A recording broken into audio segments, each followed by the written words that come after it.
We now resume and go to the second session of the day. For that, we have with us the speaker, Honorable Justice CA Dr. Vineet Kothari, Madras High Court, to talk on role of CA in litigation practice. Along with him, we also have CA Naresh Chandragelli, Regional Council member, with us here. We welcome you, sir. Now, may I now request CA Naresh Chandragelli, Regional Council member, to give the speaker introduction. Thank you. Thank you, Madam.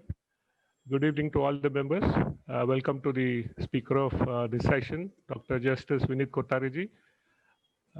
Ladies and gentlemen, it gives me great pleasure in welcoming the speaker of this session, Dr. Justice Vineet Kothari, for this session on the topic of role of chartered accountants in litigation practice. Dr. Vineet Kothari is presently the senior most Pusni judge in Madras High Court since 23rd November 2018 at seniority number 22 in All India Seniority of High Court Judges. He was appointed as a judge in Rajasthan High Court and then joined Karnataka High Court upon transfer. Dr. Justice Vineet Kothari accomplished the qualification of BCom Honors, LLB, LLM, PhD, Tax Laws at Jodhpur, and is also a qualified chartered accountant as well as company secretary. He practiced as a chartered accountant for 2.5 years, and thereon he enrolled as tax and constitutional lawyer in Rajasthan High Court in the year 1984. Justice Vineet Kothari has decided approximately 23,000 plus cases in Rajasthan High Court, 14,000 cases in Karnataka High Court, 3,000 plus cases in Madras High Court, and totaling to 40,000 plus cases so far, mostly in civil and tax laws and few criminal appeals, with almost nil reversals from Apex Court. Dr. Kothari has contributed papers for national conferences and international conferences on international taxation and other allied subjects in various European countries. He is honorary director on the board of International Association of Tax Judges and member of Commonwealth Magistrates and Judges Association, London. With this very brief profile, I present Dr. Vineet Kothari to the members for a talk on role of chartered accountants in litigation practice. Thank you. Thank you. Thank you, Mr. Naresh Gelli, respected madams, and Mr. D.C. Jain. Sir, sorry to interrupt. Somebody else has to begin with this? Okay. Let's have so before you start the technical session, we have a small e-felicitation. Kindly.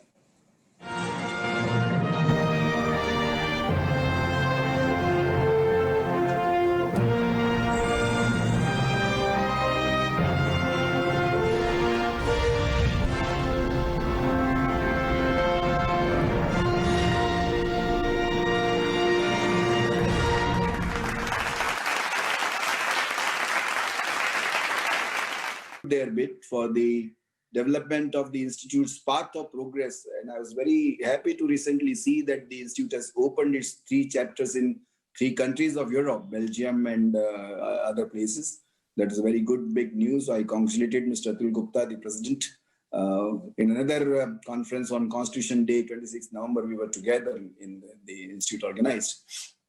And I was supposed to speak something on the Constitution on that day. So friends, this today's my address to the audience in the audience on the or off the screen is about the role of chartered accountants in the litigation. Now, unfortunately, we all know that the courts of India are overloaded and overworked both. You might also be knowing that about 70% of the litigation is by or against the government. So it's indeed unfortunate, but then either wrong actions or inactions or omissions are the main causes of litigation in our country. But the bulk of litigation is not presently in economic field or taxation. That is actually a last priority for the courts of law to deal with. But since I am a tax judge, I deal with as my top priority because I love this subject and people think that possibly I can contribute my bit on that. The major litigation is on the other side, either the IPC, CRPC or service jurisprudence or things like that.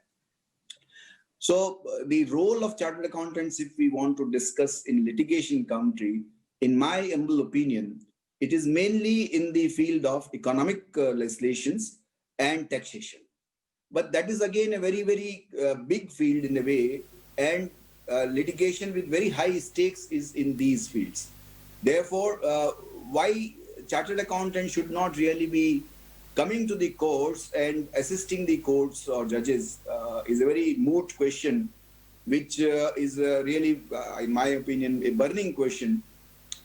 There is no good reason, in my humble understanding, for chartered accountants not to be allowed to address the Constitutional Court, except one prohibition contained in the Advocates Act 1961, which gives only the exclusive power to the advocates who are enrolled in the various bar councils of the state and governed by their peer body, Bar Council of India, to appear in all the forums of litigation, right from the assessing authorities level to the Supreme Court of India. Now, chartered accountants in these fields of economic legislations and taxation can be much better advocates or lawyers or authorized representatives to appear. Now, you know, you all have been doing litigation also in a way up to the level of tribunals, from assessing authorities level till tribunals. But the moment it comes to the Constitutional Court, whether it is a court of civil judge, the lowest of the tier, or up to the High Court or Sessions Judge or Supreme Court also, the chartered accountants are not allowed to appear. And that is where a very huge gap appears or occurs, in my understanding. And though the civil lawyers can, of course, and they are doing their duty for that also, but the understanding of a chartered accountant of the economic legislations or the tax legislations, in my understanding, is far better. Because these legislations have a necessary coupling or joining with the accounts and understanding of the accounting figures, balance sheets, and profit and loss account, etc., which a chartered accountant understands like the back of his hand. And whereas if you want to go to explain these things to a civil lawyer, perhaps it may take much longer for them to understand what is how assets minus liabilities, the capital is a big equation for them. But for chartered accountants, I think it's very easy to understand. And that is why not only the quality of litigation can improve if the chartered accountants are allowed to appear in the courts of law, but the efficiency, the quality of judgments, the authenticity or the finality of the judgments can also be much better achieved if the chartered accountants are there. Now, I asked my research team to prepare a chart of the various economic laws where a comparative chart of chartered accountants, company secretaries, legal practitioners, that is advocates and cost accountants, where they can appear and where they cannot appear. So in all the columns of first two columns, chartered accountants, company secretaries, they have said yes. Chartered accountants and advocates, the yes is there, namely Income Tax Act, Customs Act, Central Excise Act, CGST Act. Now the excise is gone, it was merged in GST regime, we all know. Companies Act, Competition Act, SEBI Act, TRI, Electricity Regulatory Commission, FEMA, etc., etc. There are so many tribunals, so many authorities in various different laws. Now, you know, the government of the day, not only they, but all governments have been trying to grapple with the problems arising out of black money or parallel economy, as we call that. Now, to check that, the government has enacted various laws, like Black Money, Undisclosed Foreign Income and Assets Imposition Act, Benami Laws, new act has been now put in place, the PMLA Act, Money Laundering Act, and the Prohibition of Benami Act 1988 now is replaced. So all these are very CGST. I mean, all these new regimes, tax regimes, are not only, I would say, complicated to begin with. Of course, they are taken as a simplification measures and tax reforms. But then there are several problems which arise even in these new laws. And the assistance of the chartered accountants in such cases is a must, according to me. Now, but that is happening only as of now at the planning stage or at the department level, not at the constitutional courts level. But that is very necessary, because no dispute or no issue, as far as interpretation of laws is concerned, is considered final or settled till the Supreme Court decides that controversy. Not even high courts, unfortunately, because high courts are only second tier constitutional court. The topmost court is, as you know, Supreme Court of India. Now, looking to the bulk of the litigation in our country, as I said earlier, the tax litigation and economic offences litigation gets a very low priority for the other major chunk of the litigation, like in criminal jurisprudence. The courts find it more difficult to give priority to a tax matter, even if it involves 10,000 crores rupees of the revenue stake, rather than deciding 100 criminal appeals where the people are in jail and the question of their life and liberty, Article 21 is involved. So that being a low priority item, even now things are going on debate as to whether we should have a second kind of court of appeal over the high courts and in 4 different regions of the country. So what I was saying was that if the litigation of this field is very important, not only for setting the trends. Now look here, another field of international taxation, tax treaties. There's a big scope and big field for the chartered accountants, the specialists to deal with this field. As a student of law, I have been going in international conference in IATJ, deliberating upon the issues of international taxation also. A next conference which I'm going to attend is another problem of plurilingual tax treaties, where the treaties are entered into in different languages which you do not know properly. So how to interpret them? Now all these things are, I think, much better can be served, their cause can be better served if chartered accountants are allowed their role in the constitutional courts. Now that is not happening. So the role of litigants, the role of chartered accountants particularly, I'm not taking straight away company secretaries and cost accountant with this, because they have their own separate, specialized and rather less limited kind of field as compared to chartered accountants. But if the chartered accountants cover the course of company secretaries also and cost accountants indirectly in a big measure. And perhaps maybe they can also be allowed, I'm not against them. But the chartered accountants certainly deserve to be involved in this process. Now, that is a challenge for the institute, which I have been telling the concerned people in these conferences which I go, that you please take up this issue with the parliamentary committee or law ministers or whatever you can, MPs, etc. That this should, because, and you are going to fight face a big challenge in that.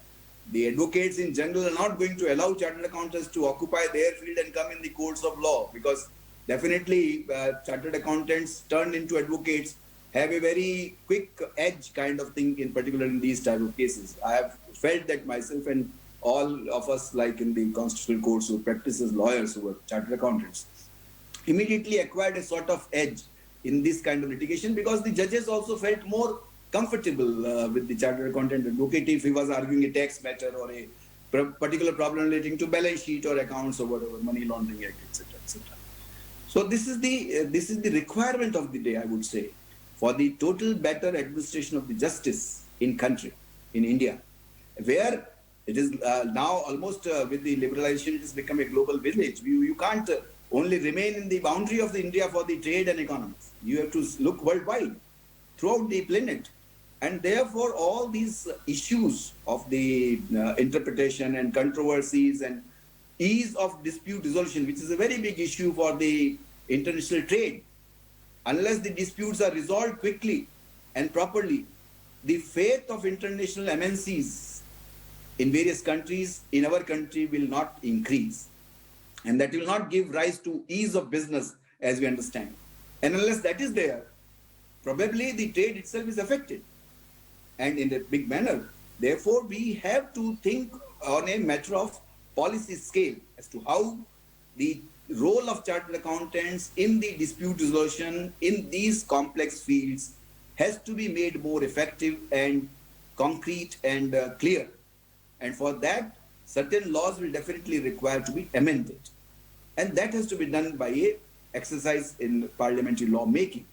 Now, that may be a difficult task, but not impossible task, I would say.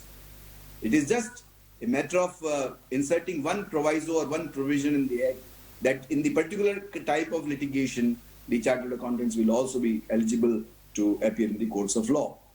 Now, it would be much better if the chartered accountants have the combination of a law degree also.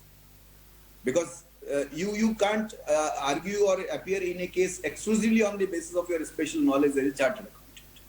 there are certain laws of procedures like Civil Procedure Code or Evidence Act or things like that which are necessary to understand if you want to argue your cases in the constitutional courts.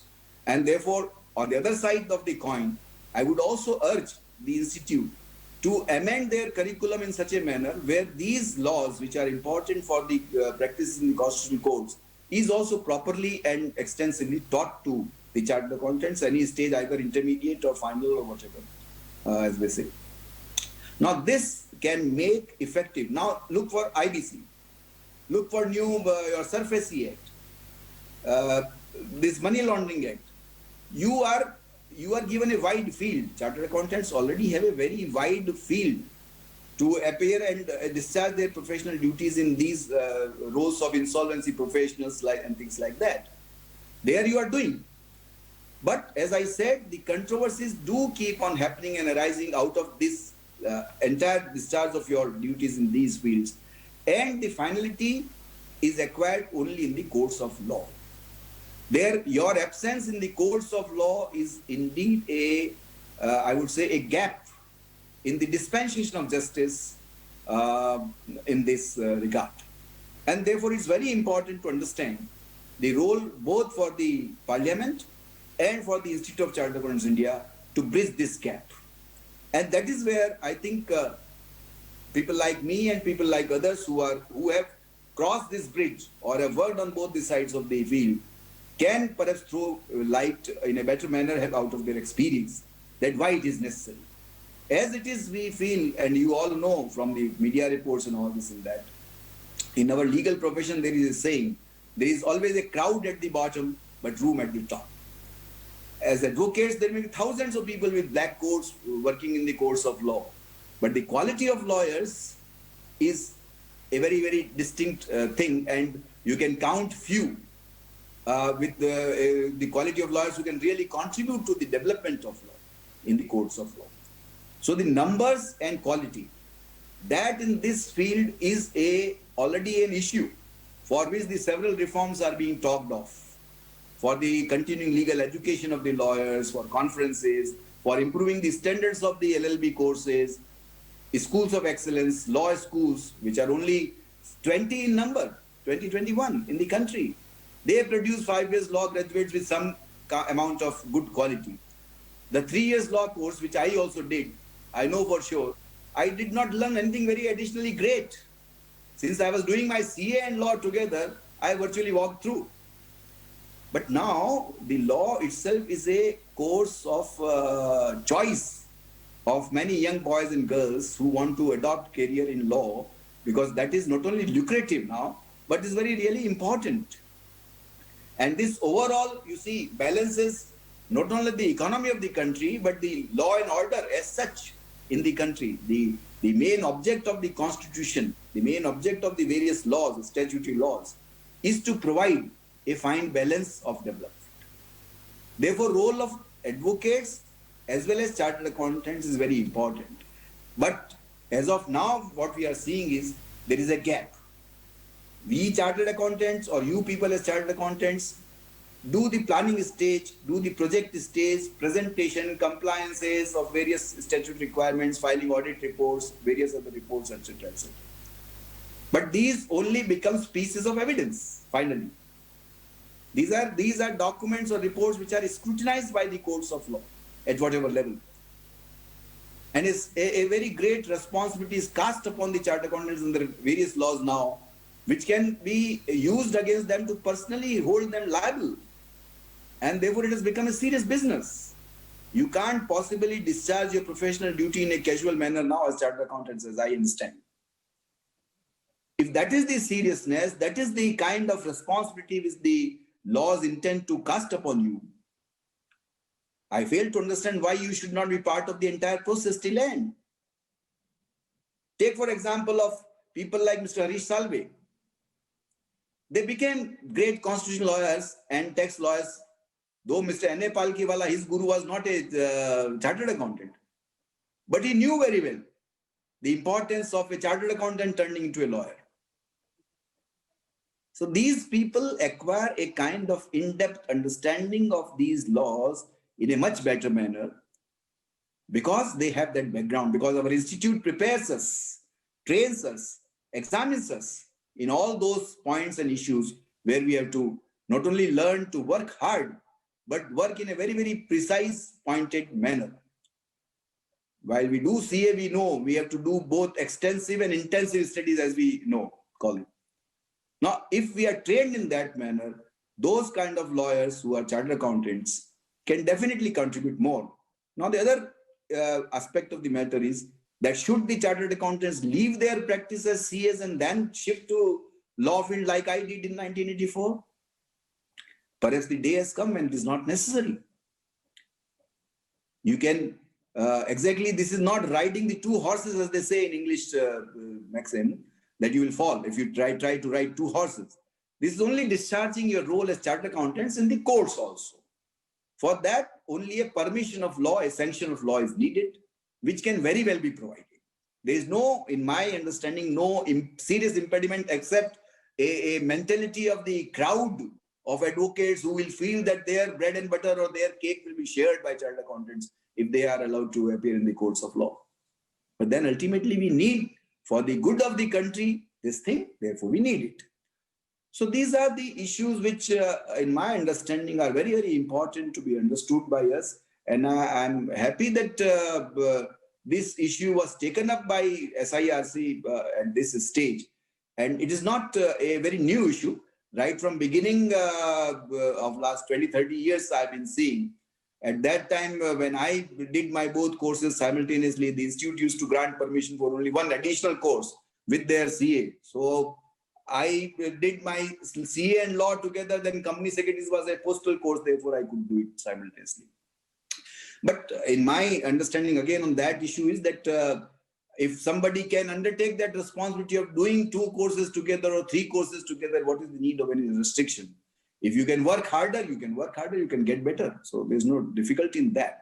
So on that, all these aspects deserve to be discussed threadbare and point by point. And with whatever little experience I have gathered over last 30, 40 years of my professional life, is that these are the laws which are, but yes, one thing I would say again is that there is no need of Indian tax laws and economic laws to be very complex. Unfortunately, as a judge and as a lawyer, I have felt for the last 20, 30 years, our laws are unduly and unnecessarily complex.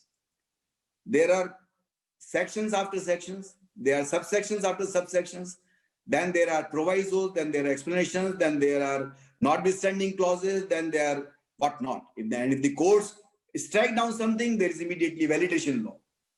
So all this conflict of legislature and judiciary also is required to be properly understood by law commissions. And there is a need, urgent need, I would say, of codifying or simplifying the tax laws and these economic laws.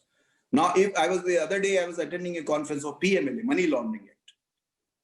That is again also such a comprehensive and complex law that virtually any assets in the long chain of the money passing, number two or black money passing, all assets acquired out of that money or even part of that money can be seized and confiscated. So even the bona fide transactions are roped in. So if that is taken to a logical end, the PMLA Act can cause trouble to all of us rather, who are in bona fide chain of property acquisitions. So this is a very serious issue which for simplification law, I think where you chartered accountants or the conferences held by you should also discuss as to what is the thing which is pinching your shoe. Why all these disputes are arising? Even in the Companies Act, where you are dealing extensively, so many provisions now with the new Companies Act 2013 is casting a serious responsibility on the chartered accountants. Responsibility, all right, you can take it. But then if you create so much of trouble even for the compliances, even that becomes so difficult, then I think there is a need to have some kind of introspection. So friends, when I say about role of chartered accountants in litigation, let us start from level 1. Need of simplification of laws. need of assisting the litigants and industry for proper development. Let us look at the international tax horizon, international trade horizon. I think chartered accountants are best suited to contribute their bit in a very, very effective manner at all these stages. Fortunately, our institution is 1949 July born, even before the Constitution took birth. So we are older than the Constitution. The other day on the Constitution Day, I said we are more mature. We are supposed to be more mature. Is it more aged and more mature than the Constitution itself? But the constitutional process which takes place in the courts of law, we are not to be seen. Why? Your inputs are taken care in the budget, pre-budget, post-budget sessions you have with finance ministers, all right.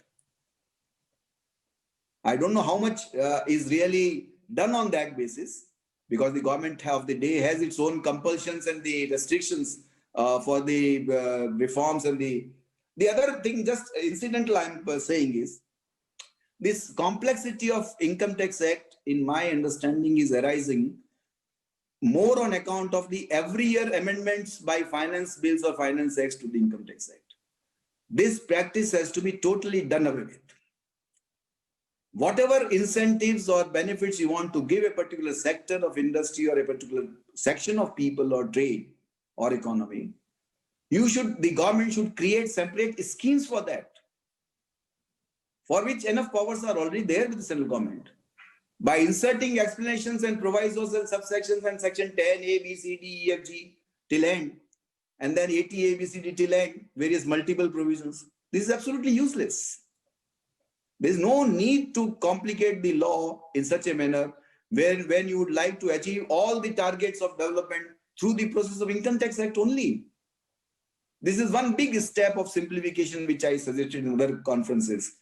I don't know whether the voice will reach the right ears someday, and I seek the AGs and good officers of the institute to contribute their bit in this also, because Institute of Chartered Accountants of India is a respected body, no doubt about that, and the central government and finance minister has to lend his ears to this body. So they should talk about these simplification measures and their effective role in the nation building, I would say, in the exercise of economic development of this country. Looking in this bigger perspective, in my humble opinion, we have a very big role to play, and we should take all steps, necessary steps, for our role to be made more explicit, more effective, more bigger in all fields. And that is some thoughts. I thought Mr. D.C. Jain was kind enough to invite me for this, and my things I put across as a lawyer, I think rightly, and who are the judges, I do not know, but it should reach the judges in a right manner.